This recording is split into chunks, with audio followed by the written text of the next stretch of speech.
ಎಲ್ರಿಗೂ ನಮಸ್ಕಾರ. Welcome to the Harshal view ಚಾನಲ್ಗೆ. ಈ ವಿಡಿಯೋದಲ್ಲಿ ನಾವು ಯಾವುದ್ರ ಬಗ್ಗೆ ನಾವು ಕಲಿತೀವಿ ಅಂತಂದರೆ India VIX. Okay, India VIX ಅಂದರೆ ಇಂಡಿಯನ್ ವೊಲೆಟಿಲಿಟಿ ಇಂಡೆಕ್ಸ್ ಅಂತ. ಓಕೆ, ಈ ಇಂಡಿಯನ್ ವಿಕ್ಸಿಂದ ನಮಗೆ ಏನು ಬೆನಿಫಿಟ್ ಇದೆ ಮತ್ತು ಏನೇನು ಅಡ್ವಾಂಟೇಜ್ ಇದೆ ಮತ್ತು ಏನೇನು ಡಿಸ್ಅಡ್ವಾಂಟೇಜ್ ಇದೆ, ಇದು ಯಾವ ರೀತಿ ವರ್ಕ್ ಆಗುತ್ತೆ ಅದ್ರ ಬಗ್ಗೆ ನಾವು ಸ್ವಲ್ಪ ಡೀಟೇಲಾಗಿ ನೋಡೋಣ. ಓಕೆ, ನಾನು ಇದರ ಹೆಸರಲ್ಲಿ ಇರೋ ಥರ ಇಂಡಿಯಾ ವೊಲೆಟಿಲಿಟಿ ಇಂಡೆಕ್ಸ್ ಅಂತಂದರೆ ಮಾರ್ಕೆಟು ವೊಲೆಟಿಲಿಟಿ ಏನಿದೆ ಅಂತ ಇದು ಇಂಡಿಯಾ ವಿಕ್ಸ್ ಮೇಲೆ ನಮಗೆ ಗೊತ್ತಾಗುತ್ತೆ. ಅದೇ ರೀತಿ ಇದು ಇನ್ನೊಂದು ಹೆಸರು ಇಡ್ತಾರೆ, ಇದು ಫಿಯರ್ ಫ್ಯಾಕ್ಟರ್ ಅಂತ. ಫಿಯರ್ ಫ್ಯಾಕ್ಟರ್ ಅಂತಂದರೆ ಕೆಲವು ಫಿಯರ್ ಅಂದರೆ ವಿಕ್ಸು ಹೈ ಹೋಗ್ತಾ ಇದ್ದಂಗೆ ಫಿಯರ್ ಅತಿ ಹೆಚ್ಚಿರುತ್ತೆ ಅಂತ. ಓಕೆ, ಇದೇ ರೀತಿ ಆದಾಗ ಮಾರ್ಕೆಟ್ ಕ್ರ್ಯಾಶ್ ಆಗುತ್ತೆ ಅಂತ. ಮತ್ತು ಕೆಲವು ಸರ್ತಿ ಏನಂತಾರೆ ಅಂದರೆ ಮೋರ್ ದೆನ್ 30 ವಿಕ್ಸ್ ಬಂದಾಗ ಮಾರ್ಕೆಟ್ ಕ್ರ್ಯಾಶ್ ಆಗುತ್ತೆ ಅಂತ. ಅದ್ರ ಬಗ್ಗೆ ನಾವು ಡೀಟೇಲಾಗಿ ನೋಡೋಣ. ಫಸ್ಟು ಈ ಸೈಡು ನೀವು ನೋಡ್ಬೋದು, ಈ ಕಾಲಮಲ್ಲಿ ಇಂಡಿಯಾ ವಿಕ್ಸ್ ಚಾರ್ಟ್ ಇದೆ, ಇಲ್ಲಿ ಬಂದ್ಬಿಟ್ಟು ನಿಫ್ಟಿ 50 ಚಾರ್ಟ್ ಇದೆ. ಇಂಡಿಯಾ ವಿಕ್ಸಲ್ಲಿ ಫಸ್ಟು ಇಲ್ಲಿ ನಾವು ನೋಡ್ಬೋದು, ಈ ಪ್ರೆಸೆಂಟ್ ಮಾರ್ಕೆಟಲ್ಲಿ ನಾವು ಇಲ್ಲಿಂದ ಆದಮೇಲೆ ಮಾರ್ಕೆಟು ಸಡನ್ಲಿ ಜಂಪ್ ಆಗಿ ಎಲ್ಲಿಂದ ಆಲ್ಮೋಸ್ಟು 13.5-14 ಪಾಯಿಂಟಿಂದ ಸಡನ್ಲಿ 23-23.5 ಪಾಯಿಂಟಿಗೆ ಜಂಪ್ ಆಯಿತು. ಆಲ್ಮೋಸ್ಟು 50-60% ಇಂಡಿಯಾ ವಿಕ್ಸ್ ಜಂಪ್ ಆಗಿದೆ. ಅದೇ ರೀತಿ ಮಾರ್ಕೆಟ್ ಗ್ಯಾಪ್ ಡೌನ್ ಆಗಿದೆ 1000 points, right. Nifty 50 1000 points gap down ಆಗಿದೆ. ಓಕೆ, ಇದು ನಿಜವಾಗ್ಲೂ ಈ ರೀತಿ ಆದಾಗ ಏನಾಗುತ್ತೆ ಅಂತಂದರೆ ಇಲ್ಲಿ ನೀವು ನೋಡ್ಬೋದು, ಇಲ್ಲಿ ಅಂಥದ್ದು ನಮಗೆ ಗೊತ್ತಾಗಿಲ್ಲ. ಕಾರಣ ಅಂದರೆ ಸೈಡ್ ವೇಲ್ಸಲ್ಲಿದೆ. ಇದಾದಮೇಲೆ ಮಾರ್ಕೆಟ್ ಕ್ರ್ಯಾಶ್ ಆಗಿದ ತಕ್ಷಣವೇ ವಿಕ್ಸ್ ಕೂಡ ಹೈ ಆಗಿದೆ.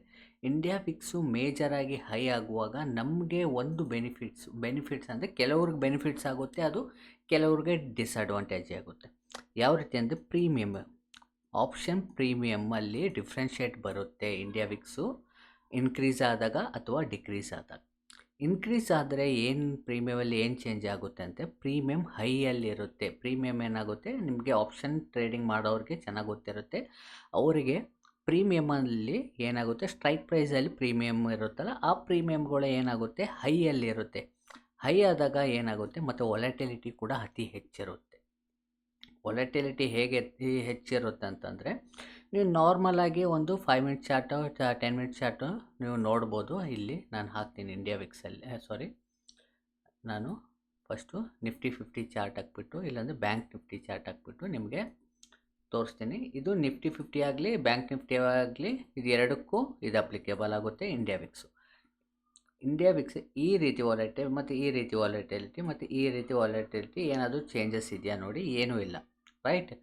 ಆದರೆ ಪ್ರೀಮಿಯಮಲ್ಲಿ ನೀವು ನೋಡಬೇಕಂತಂದರೆ ವಿಕ್ಸು ಜಾಸ್ತಿ ಆದಾಗ ಪ್ರೀಮಿಯಮಲ್ಲಿ ಏನಾಗುತ್ತೆ, ಒಂದು ಸ್ಟ್ರೈಕ್ ಪ್ರೈಸ್ ಪ್ರೀಮಿಯಮು ಎಕ್ಸಾಂಪಲ್ಗೆ ಒಂದು 50 ಪಾಯಿಂಟ್ಸು ಹೋದಾಗ ಒಂದು 20 ಪಾಯಿಂಟ್ಸು ಇಲ್ಲ 10 ಪಾಯಿಂಟ್ಸು ಈ ರೀತಿ ನಮಗೆ ಪ್ರೀಮಿಯಮಲ್ಲಿ ಹೆಚ್ಚು ಕಮ್ಮಿ ಆಗುತ್ತೆ ಡಿಫ್ರೆಂಟ್ ಸ್ಟ್ರೈಕ್ ಪ್ರೈಸಲ್ಲಿ.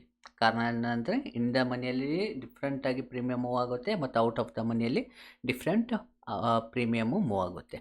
ಬಟ್ ಅದೇ ಇದು ಇಂಡಿಯಾ ವಿಕ್ಸು ತುಂಬ ಅತಿ ಹೆಚ್ಚಾದಾಗ ವೊಲೆಟಿಲಿಟಿ ಏನಾಗುತ್ತೆ ಅಂತಂದರೆ ಸಡನ್ಲಿ ಒಂದು ಮೂಮೆಂಟ್ ಬಂದಾಗ ಪ್ರೀಮಿಯಮಲ್ಲಿ ಕೂಡ ಅದೇ ರೀತಿ ಫೋರ್ಸ್ಫುಲ್ಲಾಗಿ ಮೂಮೆಂಟ್ ಸಿಗುತ್ತೆ. ಓಕೆ, ಇದು ನಾನು ಹೇಳಿದೆ, ಕೆಲವರಿಗೆ ಇದು ಬೆನಿಫಿಟ್ ಆಗುತ್ತೆ, ಕೆಲವರಿಗೆ ಇದು ಡಿಸ್ಅಡ್ವಾಂಟೇಜ್ ಕೂಡ ಆಗುತ್ತೆ ಅಂತ. ಹೇಗೆ ಅಂತಂದರೆ ಒಬ್ಬ ಡೈರೆಕ್ಷನಲ್ ಟ್ರೇಡರ್ ಆಗಿದ್ದರೆ, ಒಂದು ಎಕ್ಸಾಂಪಲ್ಗೆ ಇಲ್ಲಿಂದ ಅವರು ಏನೋ ಶಾರ್ಟ್ ಮಾಡಿದ್ದಾರೆ ಅಂತ ಅಂದ್ಕೊಳ್ಳಿ, ಯಾವುದೋ ರೀಸನಿಂದ ಇಲ್ಲಿ ಶಾರ್ಟ್ ಮಾಡಿದ್ದಾರೆ ಅಂತ ಅಂದ್ಕೊಳ್ಳಿ. ಇವನ್ ಅದು ಆಪ್ಷನ್ ಬೈಯಿಂಗ್ ಆದರೂ ಮಾಡಿರ್ಬೋದು, ಇಲ್ಲಾಂದ್ರೆ ಆಪ್ಷನ್ ಸೆಲ್ಲಿಂಗ್ ಆದರೂ ಮಾಡಿರ್ಬೋದು. ಇವಾಗ ಕೆಳಗಡೆ ಹಿಂಗೆ ಬರುವಾಗ ಇವಾಗ ಪ್ರೀಮಿಯಮ್ ಏನಾಗುತ್ತೆ, ಅವ್ರಿಗೆ ತುಂಬ ಫೋರ್ಸಾಗಿ ಡಿಕ್ರೀಸ್ ಆಗಿರುತ್ತೆ. ಇನ್ ಕೇಸ್ ಅವ್ರ ಆಪ್ಷನ್ ಸೆಲ್ಲಿಂಗ್ ಮಾಡಿದರೆ ಫೋರ್ಸಾಗಿ ಡಿಕ್ರೀಸ್ ಆಗುತ್ತೆ. ಒಂದು ಕೆಲವು ಟೈಮ್ ಪೀರಿಯಡಲ್ಲೇ ಅವ್ರಿಗೆ 100 ಪಾಯಿಂಟ್ಸು 200 ಪಾಯಿಂಟ್ಸು ಈ ರೀತಿ ಡಿಕ್ರೀಸ್ ಆಗುತ್ತೆ. ಇವನ್ ಅದು ಆಪ್ಷನ್ ಬೈಯರ್ ಆಗಿದ್ದರೂ ಕೂಡ ಒಂದು ಬೇಗ ಪ್ರೀಮಿಯಮ್ ಏನಾಗುತ್ತೆ ಅಂತಂದರೆ 10 ರೂಪೀಸ್ ಇರೋದು ಇಮಿಡಿಯೇಟಾಗಿ 30 ರೂಪೀಸು ಬೇಗ ಒಂದು ಕ್ವಿಕ್ಕಾಗಿ ಮೂಮೆಂಟ್ ಸಿಗುತ್ತೆ. ಈ ರೀತಿ ಆಗುತ್ತೆ ಈ ಇಂಡಿಯಾ ವಿಕ್ಸು ಅತಿ ಹೆಚ್ಚು ಆದಾಗ. ನೀವು ನೋಡಿರ್ಬೋದು, ಈ ರೀತಿ ಯಾವಾಗ ಪ್ರೀಮಿಯಮ್ ಜಾಸ್ತಿ ಆಗುತ್ತೆ ಅಂತಂದು ಯಾವುದಾದ್ರೂ ಒಂದು ಈವೆಂಟ್ ಇದ್ದಾಗ, ರೈಟ್. ಈವೆಂಟ್ ಯಾವಾಗ ಸ್ಟಾರ್ಟ್ ಆಗುತ್ತೋ ಆವಾಗ ನಮ್ಮ ಇಂಡಿಯಾ ವಿಕ್ಸ್ ಏನಾಗುತ್ತೆ ತುಂಬ ಅತಿ ಹೆಚ್ಚಾಗುತ್ತೆ. ಎಕ್ಸಾಂಪಲ್ಗೆ ಎಲೆಕ್ಷನ್ ರಿಸಲ್ಟ್ ಇದ್ದಾಗ, ಮತ್ತು ಏನಾದರೂ ಎಲೆಕ್ಷನ್ ಇದ್ದಾಗ, ಮತ್ತು ಏನಾದರೂ ಬಜೆಟ್ ಇದ್ದಾಗ, ಈ ರೀತಿ ಆಲ್ರೆಡಿ ಪ್ರೀ ಪ್ಲ್ಯಾನಡ್ ನಮ್ಮ ಬಜೆಟ್ ಆಗಲಿ ಇವೆಲ್ಲ ರಿಸಲ್ಟ್ ಆಗಲಿ ಇರುವಾಗ ವಿಕ್ಸ್ಗಳು ಅತಿ ಹೆಚ್ಚಾಗ್ಬೋದು. ನಾನು ನಿಮ್ಗೆ ತೋರಿಸ್ತೀನಿ. ಇಲ್ಲಿ ವೀಕ್ಲಿ ಟೈಮ್ ಫ್ರೇಮಲ್ಲಿ ಹಾಕ್ತೀನಿ ಫಸ್ಟು, ಮತ್ತು ಇದು ಕೂಡ ವೀಕ್ಲಿ ಟೈಮ್ ಫ್ರೇಮಲ್ಲಿ ಹಾಕ್ತೀನಿ. ವೀಕ್ಲಿ ಟೈಮ್ ಫ್ರೇಮಲ್ಲಿ ಹಾಕಿದಾಗ ನೀವು ನೋಡ್ಬೋದು, ಇಲ್ಲಿ ನೋಡ್ಬೋದು ಮೇಲೆ ಹೋಗಿದೆ, ರೈಟ್, ಮೇಲೆ ಹೋಗಿದೆ ಮಾರ್ಕೆಟು. ಇಲ್ಲಿ ಕರೆಕ್ಟಾಗಿ ಜೂನ್ ಈ ಕ್ಯಾಂಡಲ್ ನಿಮ್ಗೆ ಗೊತ್ತಾಗಿರ್ಬೋದು. ಈ ಕ್ಯಾಂಡಲು ಫುಲ್ ಫೋರ್ಸಾಗಿ 10%, ಆಲ್ಮೋಸ್ಟ್ 10% ಕೆಳಗಡೆ ಮಾರ್ಕೆಟ್ ಬಿದ್ದಿತ್ತು. ಯಾರಿಗ್ಯಾರಿಗೆ ನೆನಪಿದೆ? ರಿಸಲ್ಟ್ ದಿನ, ಓಕೆ, ರಿಸಲ್ಟ್ ದಿನ 10% ಡೌನ್ ಆಗಿದೆ. ಡೈಲಿ ಟೈಮ್ ಫ್ರೇಮಲ್ಲಿ ಹಾಕಿದಾಗ ಗೊತ್ತಾಗುತ್ತೆ ನಿಮಗೆ. ಇಷ್ಟು ದೊಡ್ಡ ಕೆಳಗಡೆ ಹೋಗಿ ಅದಾದಮೇಲೆ ಮಾರ್ಕೆಟ್ ಮತ್ತೆ ರಿಕವರ್ ಆಗಿದ್ದು 10% ಬಿದ್ದಿತ್ತು. ಇಲ್ಲಿ ನೋಡ್ಬೋದು ವಿಕ್ಸು ಹೈ ಆಗ್ತಾ ಇದೆ. ನಿಮಗೆ ಇಲ್ಲಿ ಮಾತ್ರ ನಿಮಗೆ ಲೋ ಬಂದು ಅದಾದಮೇಲೆ ಮೇಲೆ ಹೋಗೋ ಥರ ಹೋಗಿ ಅದಾದಮೇಲೆ ಸಡನ್ಲಿ ಫಾಲ್ ಆಗಿದೆ. ಈ ರೀತಿ ಮೂಮೆಂಟ್ಗಳು ಆದಾಗ ನಿಮ್ಮ ಪೊಸಿಷನ್ ಸೈಜ್, ಒಂದು ವೇಳೆ ನೀವು ಸ್ವಿಂಗ್ ಟ್ರೇಡಿಂಗ್ ಆಗಲಿ ಮೂಮೆಂಟಿಂಗ್ ಟ್ರೇಡಿಂಗು ಅಂದರೆ ಶಾರ್ಟ್ ಟರ್ಮ್ಗೆ ಏನಾದರೂ ಇನ್ವೆಸ್ಟ್ ಮಾಡಿದಾಗ ನಿಮ್ಮ ಪ್ರಾಫಿಟ್ನ ಬುಕ್ ಮಾಡ್ಕೊಂಡು ಬರ್ತಾ ಇರಬೇಕಾಗುತ್ತೆ. ರೀಸನ್ ಏನಂತಂದರೆ ಇಲ್ಲಿ ಬಂದು ಇಷ್ಟು ಕೆಳಗಡೆ ಬಿದ್ದಾಗ ತುಂಬ ಜನ ಎಕ್ಸಿಟ್ ಆಗಿಬಿಟ್ಟಿರ್ತಾರೆ, ಅವ್ರು ಲಾಸ್ ಬುಕ್ ಮಾಡ್ಕೊಂಡಿರ್ತಾರೆ. ಅದಾದಮೇಲೆ ಗೊತ್ತಿರಲ್ಲ ಅವರು ಮಾರ್ಕೆಟ್ ಮತ್ತೆ ರಿಕವರ್ ಆಗುತ್ತೆ ಅಂತ. ಇವಾಗ ಇದೇ ರೀತಿಯೇ ನಿನ್ನೆ ಕೂಡ ನಮ್ಮ ಮಾರ್ಕೆಟಲ್ಲಿ ಡೈಲಿ ಟೈಮ್ ಫ್ರೇಮಲ್ಲಿ ಸಡನ್ಲಿ ಫಾಲ್ ಆಗಿದೆ, ರೈಟ್. ಅದೇ ರೀತಿ ಇಂಡಿಯಾ ವಿಕ್ಸ್ ಕೂಡ ಅತಿ ಹೆಚ್ಚಾಗಿದೆ. ಬಟ್ ಇಂಡಿಯಾ ವಿಕ್ಸ್ ನೋಡಿ ನಾವು ಟ್ರೇಡ್ ತೊಗೋಬೋದಾ? ಇಲ್ಲ. ಇಂಡಿಯಾ ವಿಕ್ಸ್ ನೋಡಿ ನಾವು ಟ್ರೇಡ್ ತೊಗೊಳಕ್ಕೆ ಆಗಲ್ಲ. ರೀಸನ್ ಇಲ್ಲೆಲ್ಲ ನೀವು ನೋಡ್ಬೋದು. ಇಲ್ಲಿಗೆ ಇದು ನೋಡಿ, ಇಲ್ಲಿಂದ ನೋಡಿ, ನಾನು ಡೈಲಿ ಇಲ್ಲಿದ್ದೀನಿ, ಇಲ್ಲೆಲ್ಲ ಕೆಳಗಡೆ ಬೀಳ್ತಾ ಇದೆ, ಮಾರ್ಕೆಟ್ ಕೂಡ ಕೆಳಗಡೆ ಬೀಳ್ತಾ ಇದೆ. ಓಕೆ, ಇದನ್ನು ನಾವು ಯಾವುದಕ್ಕೆ ಯೂಸ್ ಮಾಡ್ಕೋಬೋದು ಅಂತಂದರೆ, ಈ ಪ್ರೀಮಿಯಮ್ ಮೋಸ್ಟ್ ಇರೋದು ನಮ್ಮ ಪ್ರೀಮಿಯಮ್ಗೆ ನಮಗೆ ಯೂಸ್ ಆಗುತ್ತೆ. ವಾಲಟಿಲಿಟಿ ಇದು ಇಂಡೆಕ್ಸ್ ಜಾಸ್ತಿ ಆದಾಗ ನಮಗೆ ಪ್ರೀಮಿಯಮ್ ಅತಿ ಹೆಚ್ಚು ಸಿಗುತ್ತೆ, ಮತ್ತು ಒಂದು ಡೈರೆಕ್ಷನಲ್ ಟ್ರೇಡರ್ಗೆ ಒಳ್ಳೆ ಲಾಭ ಆಗುತ್ತೆ. ನಾನ್ ಡೈರೆಕ್ಷನಲ್ ಟ್ರೇಡರ್ಗೆ ಏನಂತಾರೆ, ಪ್ರೀಮಿಯಮ್ ಅತಿ ಹೆಚ್ಚಿರಬೇಕು ಆವಾಗ ನಮಗೆ ಸಿಗುತ್ತೆ ಅಂತ. ಅವ್ರಿಗೆ ಸಿಗಲ್ಲ. ಅವ್ರಿಗೆ ಅಷ್ಟು ಬೇಗ ಸುಲಭವಾಗಿ ಇದು ಒಂದು ವಾಲಟಿಲಿಟಿ ಇದ್ದಾಗ ಕೂಡ ಅವರು ಇಲ್ಲೂ ಕೂಡ ಸೇಲ್ ಮಾಡಿ ಇಲ್ಲೂ ಏನು ಮಾಡಿರ್ತಾರೆ, ಪುಟ್ನ ಸೇಲ್ ಮಾಡಿರ್ತಾರೆ, ಇಲ್ಲೂ ಕೂಡ ಕಾಲ್ನ ಸೇಲ್ ಮಾಡಿರ್ತಾರೆ. ಈ ರೀತಿ ಮಾಡಿದಾಗ ಏನಾಗುತ್ತೆ, ಎರಡೂ ಕಡೆ ಪ್ರೀಮಿಯಮ್ಮು ಸೇಮ್ ಇರುತ್ತೆ, ಅಂಥ ಲಾಭ ಬರಲ್ಲ. ಅವರಿಗೆ ವಿಕ್ಸು ಸ್ವಲ್ಪ ಕಡಿಮೆ ಇರಬೇಕು, ಆವಾಗಲೇ ವಾಲಟಿಲಿಟಿ. ಒಂದು ಡೈರೆಕ್ಷನಲ್ ಟ್ರೇಡರ್ ಆಗಿದೆ, ಅವರಿಗೆ ಈ ರೀತಿ ಪ್ರೀಮಿಯಮಲ್ಲಿ ತುಂಬ ಅತಿ ಹೆಚ್ಚು ಲಾಭ ಬರೋ ಚಾನ್ಸಸ್ ಇದೆ. ಕಾರಣ ಅಂದರೆ ಅದೇ ಹೇಳ್ದಂಗೆ ಒಂದು ಮೂಮೆಂಟ್ ಸಿಗುತ್ತೆ ಅಂತ ಆಲ್ರೆಡಿ ನಿಮಗೆ ಹೇಳಿದ್ದೀನಿ ಈ ರೀತಿ. ಬಟ್ ಇಂಡಿಯಾ ವಿಕ್ಸ್ನೇ ನೋಡಿಕೊಂಡು ನೀವು ಏನಾದರೂ ಫ್ಯೂಚರಲ್ಲಿ ಏನಾದರೂ ಟ್ರೇಡ್ ಮಾಡ್ತೇನೆ ಅಂತಂದರೆ ಇದನ್ನು ನೋಡಬೇಡಿ. ಇದನ್ನು ನೋಡಿ ಯಾವಾಗ ನೋಡಬೇಕಂತಂದರೆ ಈ ಪ್ರೀಮಿಯಮ್ಗೋಸ್ಕರ ನೋಡ್ಕೋಬೇಕಾಗುತ್ತೆ. ರೀಸನ್ ಏನಂತಂದರೆ ಈ ರೀತಿಲಿ ತುಂಬ ಎಕ್ಸ್ಪೀರಿಯನ್ಸ್ ಇರೋರು ಈ ರೀತಿ ಹೈ ವಿಕ್ಸ್ ಇದ್ದಾಗ ಟ್ರೇಡ್ ಮಾಡ್ತಾರೆ. ರೀಸನ್ ಏನಂತಂದರೆ ಇವನ್ 1 ಮಿನಿಟ್ ಕ್ಯಾಂಡಲ್ ಕೂಡ 100 to 200 points up and down ಹೋಗ್ತಾ ಇರುತ್ತೆ.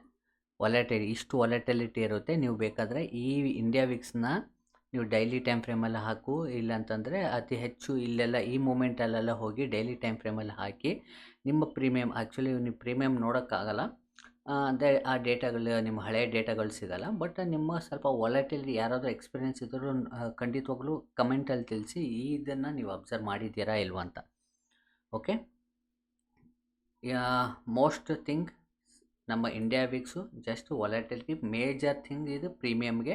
ಮತ್ತು ಇದು ಒಂದು 30 ಈ ರೀತಿ ಪಾಸಲ್ಲಿ ಹೋದಾಗ ಅತಿ ಹೆಚ್ಚು ಈ ಥರ ರೀತಿ ಮೂಮೆಂಟ್, ನಾನು ನಿಮಗೆ ವೀಕ್ಲಿಯಲ್ಲಿ ಹಾಕ್ತೀನಿ, ಇಲ್ಲಾಂದರೆ ಮಂತ್ಲಿಯಲ್ಲಿ ಹಾಕ್ತೀನಿ. ಮಂತ್ಲಿಯಲ್ಲಿ ಇಲ್ಲಿ ನೀವು ನೋಡ್ಬೋದು ಕರೆಕ್ಟಾಗಿ ಇದು ಬಂದುಬಿಟ್ಟು ಮಾರ್ಚಲ್ಲಿ ನಮಗೆ ಕೋವಿಡ್ ಟೈಮಲ್ಲಿ ನಿಮಗೆ ಇದು ಕೂಡ ಹಾಕ್ತೀನಿ. ಮಂತ್ಲಿ ಟೈಮ್ ಫ್ರೇಮಾಗಲ್ಲ, ಕೋವಿಡ್ ಟೈಮಲ್ಲಿ ಇಲ್ಲಿ ನೀವು ನೋಡ್ಬೋದು ಹೇಗೆ ವಿಕ್ಸು ಅತಿ ಹೆಚ್ಚಾಗ್ತಾ ಇದೆ, ಮಾರ್ಕೆಟ್ ಕೆಳಗಡೆ ಬೀಳ್ತಾ ಇದೆ, ರೈಟ್. ಮತ್ತು ಅದಾದಮೇಲೆ ನೋಡಿ ಸಸ್ಟೇನ್ ಆಗೋಯ್ತು, ಮಾರ್ಕೆಟ್ ಕೆಳಗಡೆ ವಿಕ್ಸ್ ಕೆಳಗಡೆ ಬರ್ತಾ ಇದೆ, ಮಾರ್ಕೆಟ್ ಮೇಲೆ ಹೋಗ್ತದೆ. ಬಟ್ ಇದನ್ನೇ ನೀವು ನೋಡಿ ಟ್ರೇಡ್ ಮಾಡ್ಬಾರ್ದು. ಇಲ್ಲೆಲ್ಲ ನೋಡ್ಬೋದು ವಿಕ್ಸ್ ಕೆಳಗಡೆ, ಇಲ್ಲೆಲ್ಲ ಮೇಲೆ ಹೋಗಿದೆ, ಮತ್ತು ಪುನಃ ಮಾರ್ಕೆಟ್ ಕೂಡ ಮೇಲೆ ಹೋಗ್ತಾನೆ ಇದೆ. ಓಕೆ, ಇಲ್ಲೆಲ್ಲ ನೀವು ನೋಡ್ಬೋದು, ಇಲ್ಲೆಲ್ಲ ನೀವು ನೋಡಿದಾಗ ಇಲ್ಲಿ ಮಾರ್ಕೆಟು ಮೇಲೇ ಹೋಗಿದೆ, ಇಲ್ಲೆಲ್ಲ ಸೈಡ್ ವೈಸ್ ಇದ್ದರೂ ಕೂಡ ತುಂಬ ತಲೆ ಕೆಡಿಸ್ಕೊಳ್ಳೋ ಅವಶ್ಯಕತೆ ಇಲ್ಲ. ವಿಕ್ಸ್ನ ತುಂಬ ವಾಲಟಿಲಿಟಿಗೆ ಮಾತ್ರ ನೀವು ನೋಡಿ, ಇದನ್ನು ನೋಡಿ ಟ್ರೇಡೇ ತೊಗೋಬೇಡಿ. ಕೆಲವು ಸರ್ತಿ ಈ ರೀತಿ ಹೆಚ್ಚಾದಾಗ ಕೆಲವು ಸರ್ತಿ ಬುಕ್ ಮಾಡ್ಕೋಬೇಕಾಗುತ್ತೆ. ಅಂದರೆ ಇಲ್ಲಿ ಇವಾಗ ವೀಕ್ಲಿ ಹಾಕಿದಾಗ ನಿಮಗೆ ಗೊತ್ತಾಗಿರುತ್ತೆ ಈ ರೀತಿ ಮೂಮೆಂಟಲ್ಲಿ, ಅಂದರೆ ಪ್ರೈಸು ನಮ್ಮ ಪರವಾಗಿ ಇರುತ್ತೆ, ವಿಕ್ಸು ಮೇಲೆ ಹೋಗ್ತಾ ಇರುತ್ತೆ. ಓಕೆ, ವಿಕ್ಸು ಮೇಲೆ ಹೋಗ್ತಾ ಇರುತ್ತೆ ಮತ್ತು ಓಕೆ ವಿಕ್ಸು ಈ ರೀತಿ ಮೇಲೆ ಹೋಗ್ತಾ ಇರುತ್ತೆ. ಒಂದು ನಿಮಿಷ. ಓಕೆ, ಇಲ್ಲಿ ನೀವು ನೋಡ್ಬೋದು ವಿಕ್ಸ್ ಮೇಲೆ ಹೋಗ್ತಾ ಇರುತ್ತೆ, ಇಲ್ಲಿ ಪ್ರೈಸ್ ಒಂದು ಸಸ್ಟ್ಯಾಂಡರ್ನಲ್ಲೇ ಇದೆ. ಈ ರೀತಿ ಇದ್ದಾಗ ಒಂದು ಅಂದರೆ ಡಿಫ್ರೆನ್ಷಿಯೇಟ್ ಇದೆಯಲ್ಲ, ಈ ಟೈಮಲ್ಲಿ ಕೆಲವೊಂದು ಸ್ಟಾಕ್ಸ್ನ ಪ್ರಾಫಿಟ್ ಬುಕ್ ಮಾಡ್ಕೊಳ್ಳೋದು ತುಂಬ ಒಳ್ಳೆಯದು. ವಿಕ್ಸ್ ಬಗ್ಗೆ ನಿಮ್ಗೆ ಏನಾದರೂ ಇನ್ನೂ ಡೀಟೇಲಾಗಿ ಏನಾದರೂ ಬೇಕಂತಂದರೆ ಕಮೆಂಟಲ್ಲಿ ತಿಳಿಸಿ. ಮತ್ತು ಇನ್ನೊಂದು ವಿಡಿಯೋದಲ್ಲಿ ಎಲ್ರಿಗೂ ಸಿಗ್ತೀನಿ. ಎಲ್ರಿಗೂ ನಮಸ್ಕಾರ, ಧನ್ಯವಾದ.